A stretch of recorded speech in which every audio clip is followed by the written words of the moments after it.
Pada dasarnya traveling memaksa kita untuk meninggalkan kenyamanan di rumah dan berani menghadapi segala sesuatu yang belum diketahui. Traveling kerap disamakan dengan kegiatan mengeksplorasi tempat-tempat baru, bertemu dengan orang-orang baru, dan tentunya mendapat pengalaman baru. Tetapi tidak semua traveler dapat menikmati segala keseruan ini. Faktanya, beberapa orang justru merasa cemas terhadap hal-hal yang akan ditemui selama traveling. Dari pesawat terbang hingga kerumunan orang. Jadi, sebaiknya persiapkan diri kita untuk mengatasi ketakutan dari jauh-jauh hari sebelumnya. Dan berikut, On The Spot merangkum fobia yang umum saat traveling dalam 7 fobia traveling.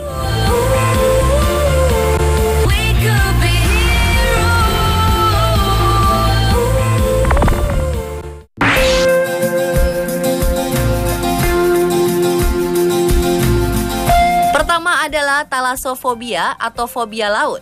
Keadaan ini membuat traveler enggan berkunjung ke tempat-tempat di negara-negara yang jauh. Karena dalam beberapa kasus, penderita thalassofobia mengalami kecemasan akut saat terbang melintasi lautan, berlayar dengan kapal pesiar, atau sekedar bersantai di pantai. Kecemasan ini bisa timbul dari berbagai hal, misalnya takut tergulung oleh ombak, terkena garam laut, atau bersentuhan dengan hewan-hewan laut. Jika kita mengalami ini, kita bisa mengatasinya dengan menghabiskan lebih banyak waktu berada di sekitar laut dan memaksa diri untuk bersentuhan dengan air laut. Kita juga bisa mengajak teman untuk berenang di pantai atau bergabung dengan kelompok perenang atau peselancar dan mulai bergabung mengikuti kegiatannya. Bagi penderita thalassofobia akut, sebaiknya segera menjalani terapi dengan tenaga medis profesional yang secara khusus menangani kecemasan.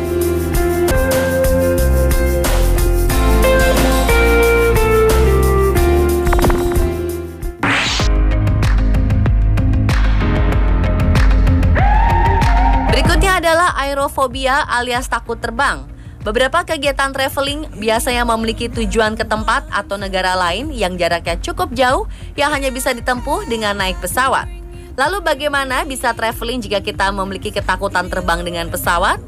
Kecemasan kita saat terbang bisa berasal dari klaustrofobia atau takut tempat tertutup atau tempat-tempat sempit, fobia ketinggian, hingga kehilangan kontrol. Beberapa penelitian menunjukkan ada sekitar 40% traveler di dunia mengalami aerofobia. Lalu bagaimana mengatasi fobia ini? Ada beberapa cara, mulai dari yang cepat hingga intensif. Orang yang mengalami aerofobia parah dapat mengikuti terapi personal, menjalani pengobatan kecemasan, atau program berbasis terapi. Sedangkan bagi orang yang tak terlalu parah fobianya adalah ajak keluarga, pasangan, atau teman saat traveling, sehingga kita merasa lebih nyaman selama dalam penerbangan. Sebaiknya kita juga tidak menghitung setiap detik, menit, dan jam perjalanan. Kita juga bisa merasa lebih cepat tiba di tujuan jika kita melakukan kegiatan untuk menghilangkan rasa takut. Membaca buku atau majalah misalnya akan membuat kita berkonsentrasi pada kalimat-kalimat yang kita baca dan tak terasa pesawat sudah mendarat. Strategi lainnya yaitu meditasi, mengungkapkan ketakutan kita pada awak kabin, tidur, atau menonton film dan mendengarkan musik.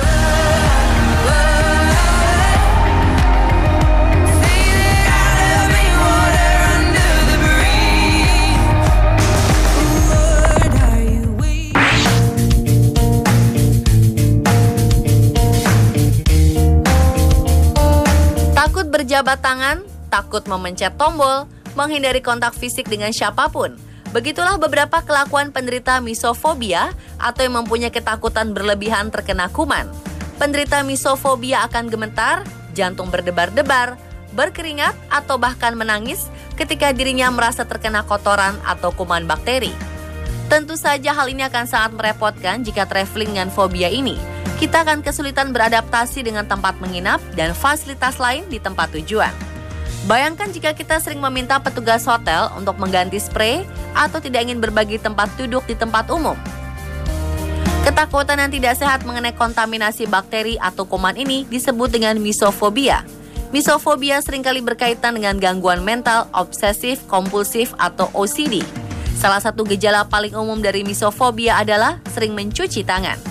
Karena orang yang misofobia sangat takut terkontaminasi kuman dari orang lain, maka hal ini dapat membatasi lingkungan sosial dirinya, seperti menghindari pertemuan yang mengharuskan bertemu banyak orang serta menghindari kontak fisik dengan siapapun. Berita baiknya, misofobia bisa dikelola dengan baik. Karenanya, penting untuk mengunjungi ahli kesehatan mental untuk mendapatkan terapi perilaku kognitif dan terkadang dibutuhkan obat medis. Tapi hal ini tergantung dari seberapa parah fobia yang dimilikinya. Selain itu, terapis juga akan mendorong pasien untuk mengeksplorasi akar dari ketakutannya sehingga dapat mengontrol gejala yang ada.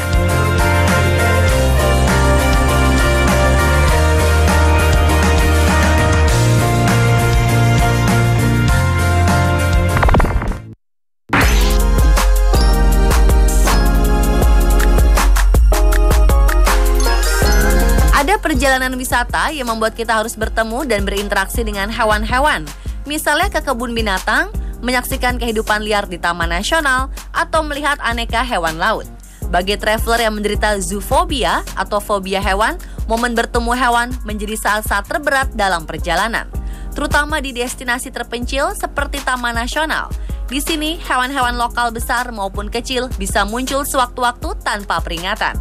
Mungkin kecemasan kita akan berkurang jika menanamkan fakta ini dalam kepala. Serangan hewan di seluruh dunia sangat jarang terjadi. Jadi misalnya, jika kita takut akan hewan predator hidup di laut, ingatlah fakta bahwa menurut Animal Planet, peluang diserang hiu adalah 1:11,5 juta. Terapi tentu saja merupakan pilihan terbaik bagi orang yang ingin sembuh dari zoofobia.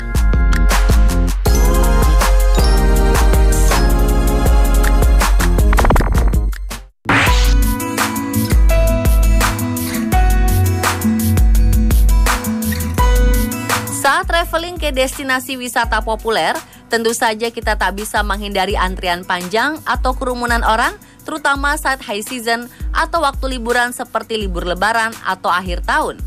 Bagi penderita fobia kerumunan, hal yang bisa dilakukan ialah dengan mengunjungi atraksi atau destinasi wisata populer di waktu orang belum banyak berdatangan, misalnya sesaat setelah buka atau sebelum tutup. Bisa juga mengunjunginya pada hari biasa atau ketika low season. Tapi ada tempat yang selalu ramai dan penuh kerumunan, jadi kita tak bisa menghindarinya dengan tips di atas, misalnya di bandara atau stasiun. Jika sudah begini, hal yang bisa kita lakukan untuk mengurangi kecemasan ialah bernafas dalam-dalam, tenangkan pikiran, bicaralah hal-hal positif pada diri kita, menerima situasi, dan bersabar.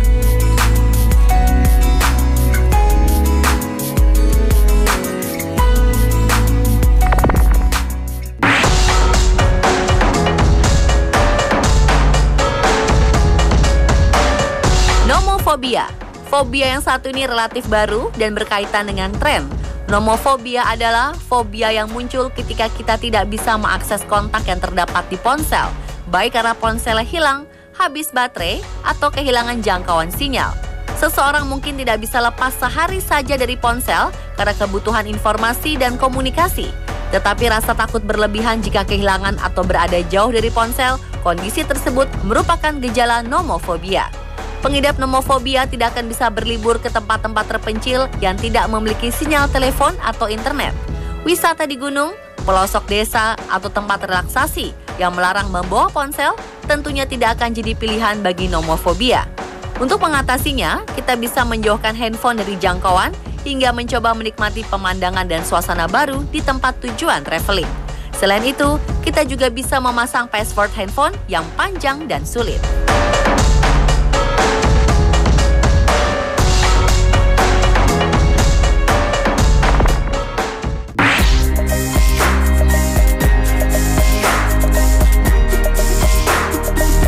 Agrofobia, yakni memiliki rasa takut pada jalan persimpangan maupun jalan raya.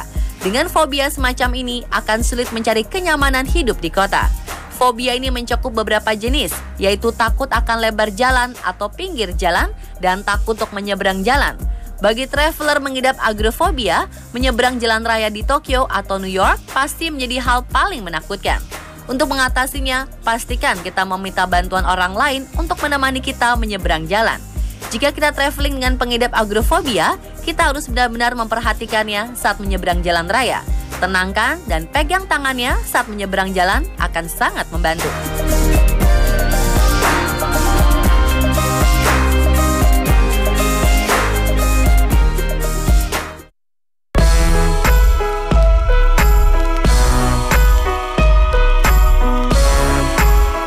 menyambangi taman hiburan dan mengantre untuk naik sebuah wahana?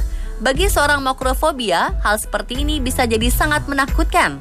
Makrofobia adalah ketakutan menunggu dalam waktu lama. Saat pergi ke taman hiburan dengan pengidap makrofobia, pastikan kita naik wahana yang antrenya tak panjang ya. Jika kita memiliki fobia ini, selain memilih wahana dengan antrean yang tidak terlalu panjang, cobalah untuk menyibukkan diri ketika menunggu antrean. Pemirsa, itulah 7 fobia traveling versi on the spot. Selamat berlibur bersama keluarga dan orang-orang tersayang ya.